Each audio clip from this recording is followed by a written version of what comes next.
Welcome to One Stop Co-op Shop.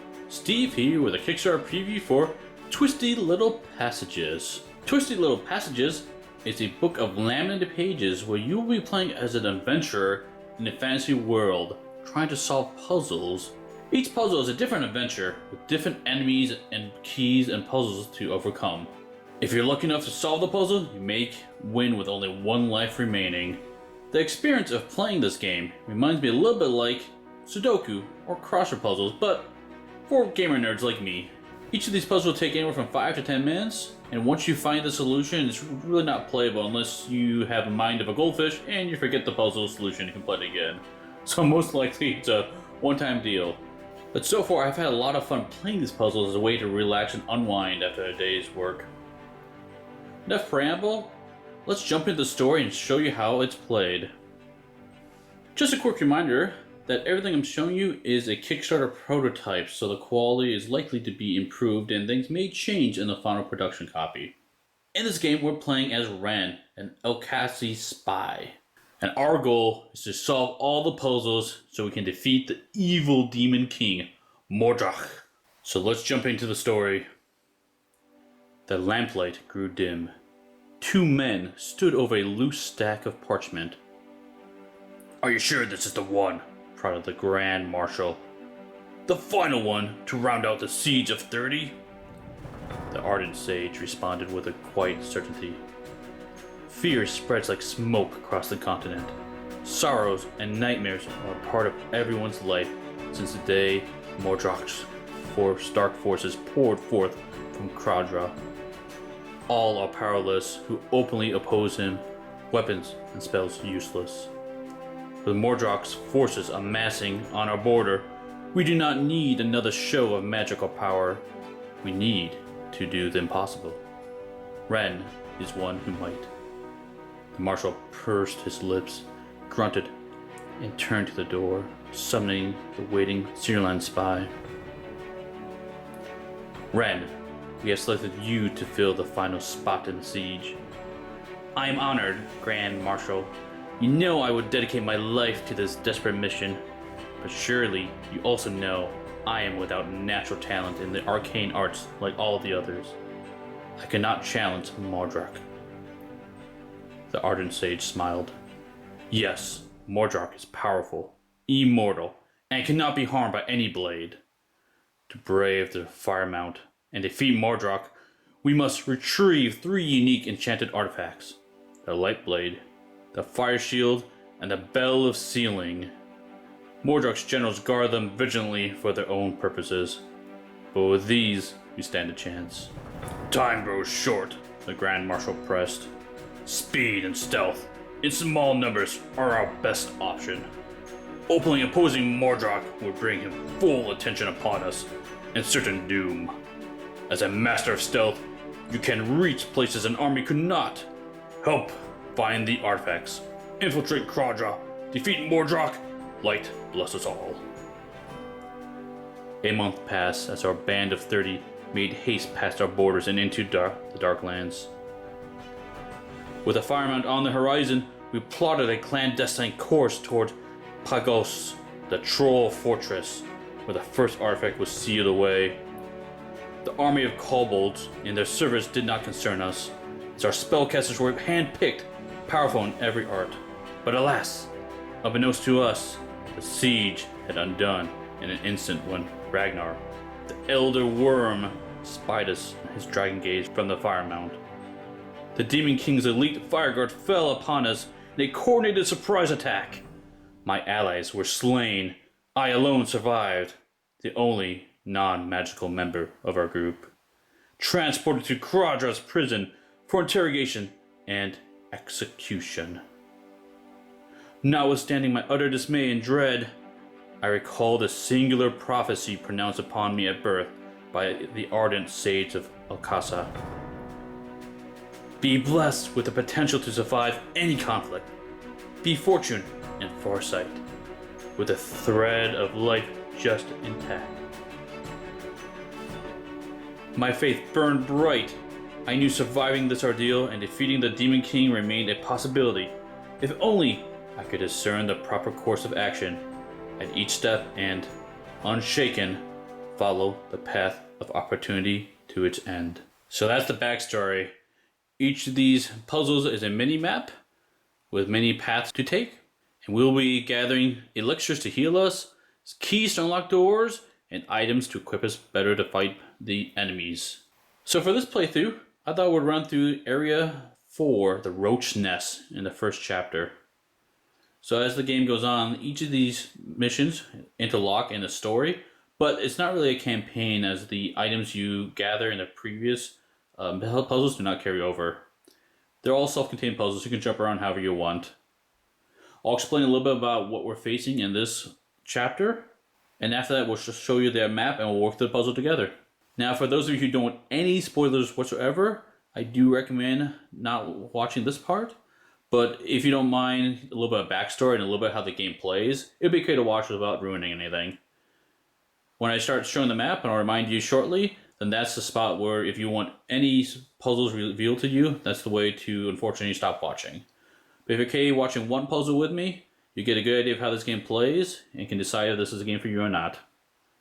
With that said, let's jump into the Roach Nest. The old shield I found has fallen apart, but it served its use. From down the tunnel, a waft of fresh air brushes my skin. An exit from Kodra must be near. As I step quietly in the direction of the breeze, with dismay I find myself treading into a nest of the giant, man-eating dungeon roaches. Possibly, the tremors recently drove a colony of them into this place, where they encountered and converged quickly on the guards. Still, this misfortune could be turned into an opportunity if I happen to chance upon more gear left by the victims. So in this puzzle, we'll be facing two enemies, a man-eating dungeon roach and the queen roach herself. Each puzzle will detail the stats of the enemies, and the enemies have basic stats like attack, defense, and health. You don't have to worry about them too much, as what really matters is the chart you see here and here. So if we have one attack, we'll look at the first row here. If we have two attack, we'll look at the second row here. And then you can look at how many hits you receive based upon combat going back and forth. But really, there are no turns in this game. You just skip to the end result. And so the important thing to look at is these three columns here. So if I have 0 defense, I look at this first column, 1 defense the second column, and finally 2 defense the third column. So for example, if I'm facing a man-eating roach with 1 attack and 1 defense, I will look at this row and this column, which means to kill the roach, I would have to lose 4 health. So that's how I can read these charts. And we have a chart down below for the queen roach as well. Also, in this adventure, we may come across equipment. Some metal bracers, which are marked by this symbol, give us +1 defense. A banded wooden shield, marked by that symbol, also gives us defense. And finally, a short sword that gives, marked by that symbol, it gives us +1 attack. So that's the introduction to this mission. Let's jump to the map and show you how it's played. Now, at this point of the playthrough, if you don't want any spoilers to see the puzzle, turn away now. Otherwise, join me for the playthrough. We're going to start down here where it's marked start, and we have to make it through this whole dungeon all the way to the final goal here. If we can reach the goal with at least 1 health remaining, we solve the puzzle. Up here's our stat line, and this is a whiteboard page, so I can write directly on it. And we'll be to keep track of our attack, defense, number of keys we have, and our health. In this puzzle, we start with only 1 attack and 5 health. Other points of interest on the map are these blue elixirs. These will regain health. Yellow keys will give us keys to unlock doors, which will let us get past any of these lock symbols here.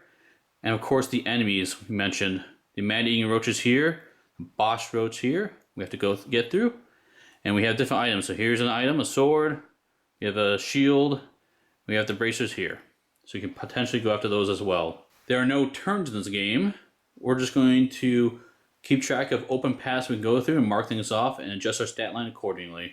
So let's zoom down to the start zone and start our puzzle together. So looking at our starting zone, we've got a couple things to consider. We start down here, and we can walk anywhere along this area, and we can walk any distance we want. There's no movement speed to keep track of. As long as you draw a clear path through obstacles, you can go there. So we can go pick up this key right now. We can probably do that right away. There is a man-eating dungeon roach that's blocking access to the next zone.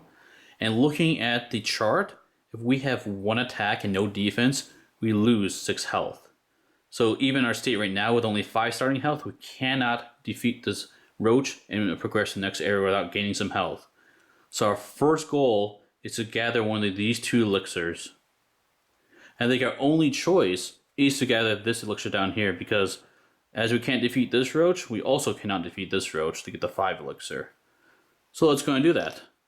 I'll go ahead and mark off that we run up, grab this key, and I like to circle the obstacles on the map to let me know that they are consumed. And you can mark it off however you want, I just like to circle things. In our stat line here, I'll go ahead and change the 0 to a 1 to let you know we have that 1 key. Back to our map here.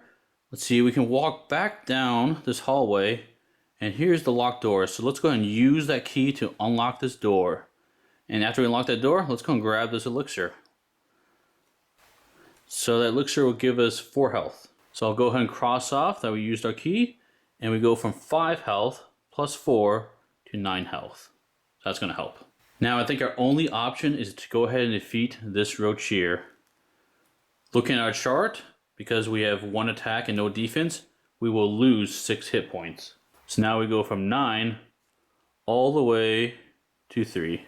Okay, looking at the next area, we can't go towards this roach because we still don't have enough health. But we can go grab the key and the elixir here. So let's go ahead and do that and update our stat line. Grab this key and this elixir of 5 value. That's going to update our stat line. We'll add 1 key here. And we go from 3 health to 8 health. We're taking a lot of wounds battling these roaches. I think our best bet, if we can manage, is to get some equipment. So let's go ahead and defeat this roach here. So like before, we're going to lose 6 health because we still only have 1 attack and no defense. So we go from 8 all the way down to 2.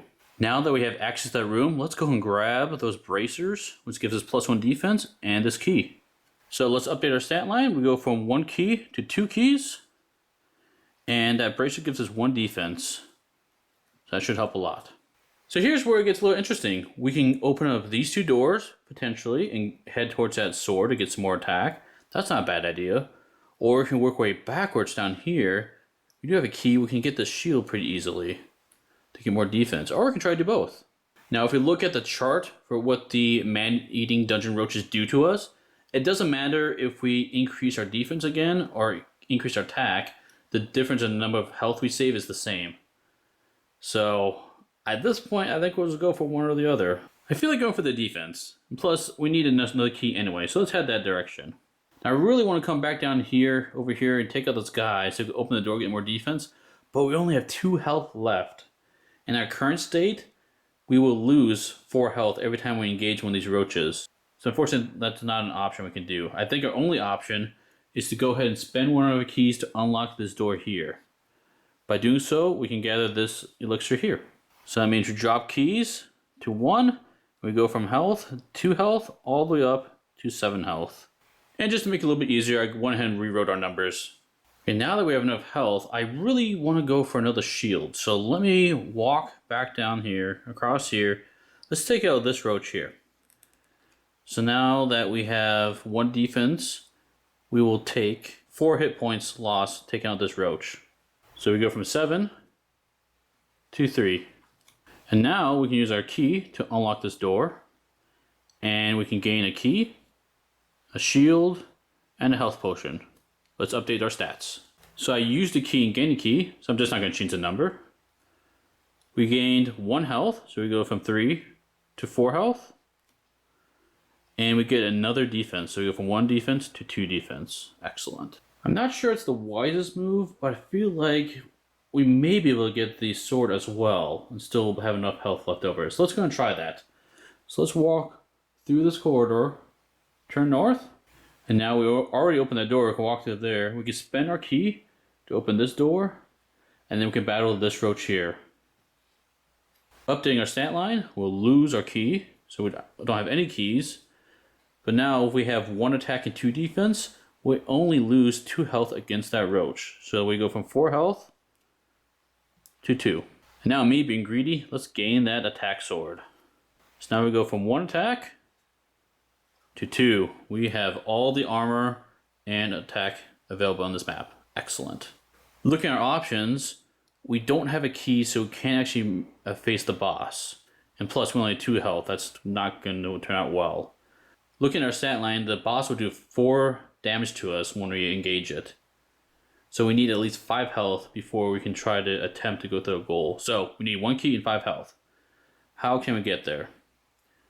Well, now I feel like now's a good time to work our way back through the hallways all the way down here, and let's fight this roach here to get that health. So with our current state, with 2 attack and 2 defense, we can kill this roach and only lose 1 health. So let's update from 2 to 1 on the brink of death. But fortunately, we do have the elixir right here to bring us from 1 health all the way up to 6 health. And now with that 6 health, let's work our way back up here, around here. Let's take out this roach here. Again, with our current stat line, we only lose 1 health. So we go from 6 to 5. And then let's gain this key here. So now we have 1 key. Oh, nice. You know what? I think we did it on our first try. So now we can walk back this direction, go north here. We have the 1 key we needed to unlock this door. Let's go and mark our keys being gone. So now we're down to 0 keys again. So now with that door open, we can finally engage the boss. So if you fight the boss and look at our stat line, we have 2 attack and 2 defense. Looking at the chart, that means the Queen Roach will deal us 4 hits. We have 5 health. Takes us all the way down to 1 health remaining. And we take out the boss and reach the goal. Awesome! We beat this on our first try! Admittedly, on some of the easier puzzles, it's pretty easy to get through the first try. On other ones, they get more complex and a lot more branching paths and different scenarios to consider. And of course, the puzzles I'm showing you now are the easier ones, so they will ramp up in difficulty. If this type of game looks interesting to you, please head out to the Kickstarter for Twisty Little Passages. And as always, thanks for watching, and we'll see you at the next stop.